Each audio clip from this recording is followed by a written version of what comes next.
Welcome back to Scatterbrain Garage.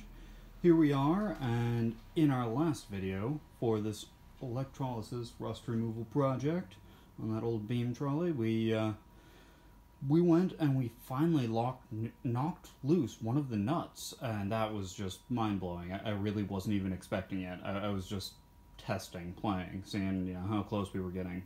And I got everything kind of put back in our water here. I did a couple of things. So first thing I did off camera is I just let it sit for a little while because I'd put some WD-40 on the threads of the remaining nuts, and I also got a bunch more water to help fill up my tub so that I wouldn't have to mess around with moving stuff around as often, and I could just do more of just letting it sit almost entirely submerged here.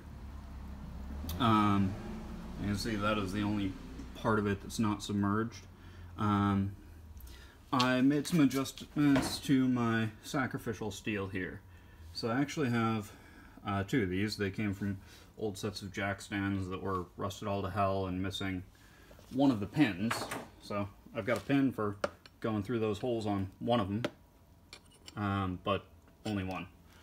That's not entirely useful, but so I'm using that as sacrificial steel.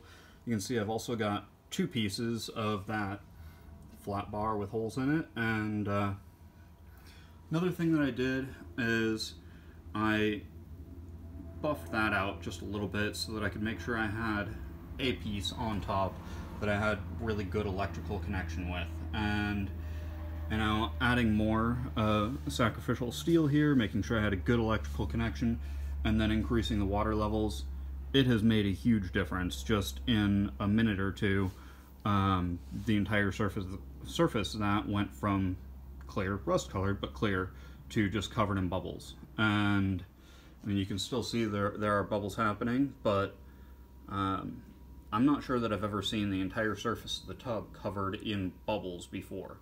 And I don't know if that's a better electrical connection to the piece I'm removing rust from, or if it's the fact that I've got two of these in there. One has this bar curved and hooked inside of it, so that's acting as an anode. I think it's anode, not cathode for the sacrificial.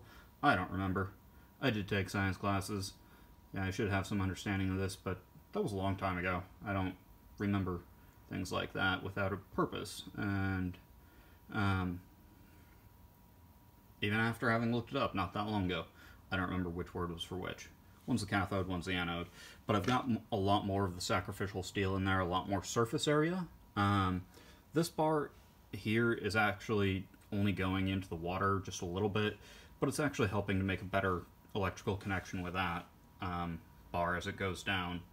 And same with this bar here, it's hooking into the inside of that other tube. So dramatically increase the surface area of that, dramatically increase the surface area there. It could also have been bubbling up more and faster because my battery had actually been charging while I had my hands in there and was playing around with it. It's not gonna, shock me, electrocute me just by sticking my hand in the water itself. But, if I stuck my hand in there and happened to bridge one to the other, well, then I'd probably have electricity from that car battery going through me, and that would probably not be so good.